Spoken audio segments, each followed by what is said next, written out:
You will notice throughout this interview, I stay some distance away from Ron Magill and what's in the basket. Now, I'm going to let Ron explain to you what's in the basket. Okay, Peter, inside this basket we do have a monocle cobra, which is a type of Asiatic cobra. We put it in the basket because that seems to be the way most people bring them out. They're most commonly seen in the baskets in India.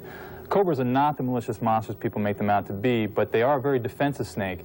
When I lift this basket top off, he's going to probably hood up. And I think you'll be surprised, first of all, to see how large he is, but realize that this posture, this thing that so many people think is so aggressive, is being defensive. It's being frightened. It is frightened, and what it's doing, it's going to defend itself. So let me see where its head is. I'll back up just a little bit, yeah. And, okay. Yep. Now, as you can see, it's kind of keeping its ground. Now, a lot of people think that these... Backing up a little bit. Yeah, exactly. A lot of people think that these snakes are actually listening to the flute with the flute player, but they don't have external ears, so they can't really hear the flute. What they do is they react to movement. See, if I move my head back and forth, the snake moves. He'll move his, too. You see that? And you'll notice the flute players, they never stand there totally by themselves. He's watching my hand. Now, you notice the hissing, too. I don't know if you can pick that up in my remote mic, but that's another thing. It's a scare tactic of the animal, and the animal's trying to just frighten me. He's coming at me and trying to... hoping that you'll run instead of having him have to Exactly.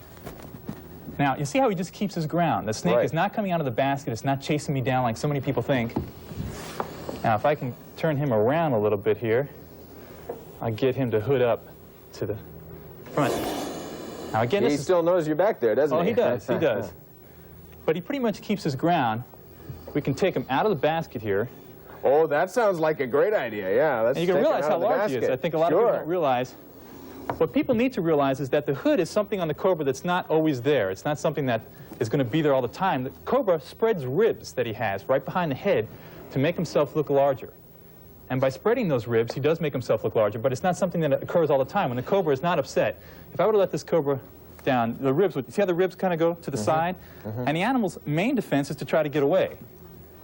As long as he doesn't get away in my direction, I'll be fine. Now, a lot of people are probably wondering, is this a cobra who still has venom in him? Oh, yeah. Yes. He definitely does. As a matter of fact, what I'm going to do for you now, if you can get a close-up, is I'm going to restrain him, and I'm going to show you exactly where the fangs in such a snake are located. So many people think that they have these monstrous fangs, and in reality, they don't. They have very short, fixed fangs, much like a Dracula type thing. And as he opens it up there, they're so tiny you can hardly even see them. Okay, they're not these huge monster fangs. We're over there on that camera right there. All right. When he opens his mouth, they're very tiny. They don't even cover the hook. They're just tiny little pin-like objects. Unfortunately, the venom of these snakes is very potent. It's a neurotoxic type of venom, which means, in other words, that it affects the nervous system. And when bitten by a snake like this, a lot of times you don't feel immediate pain. What you feel is you almost get into a euphoric state, and it causes paralysis of the respiratory system, and that's where the danger lies. Whereas things like the rattlesnakes have very long fangs that swing out, much like switchblades, and their poison is a tissue-destroying type of venom, very painful, feels very much like you're getting burned. Another thing about cobras that people don't realize is that one of their favorite foods is other snakes. So they do somewhat control other snake populations. In India and Asia where they occur, unfortunately, there's many deaths, as many as probably 10,000 deaths a year attributed to the cobra being bitten by cobras. And that's basically because there's not as highly advanced as we are as far as medical care is concerned. And a lot of people, especially in India, consider the cobra to be a god and don't even try to treat the bite of the cobra. And once they're bitten by a cobra, they feel it is a part of a thing from God itself. Well, Ron, thank you very much for coming in. I won't treat the snake as a god. It's just a snake. Not a very nice snake either. Coming up, tax forms and warming trends. Paul Strock.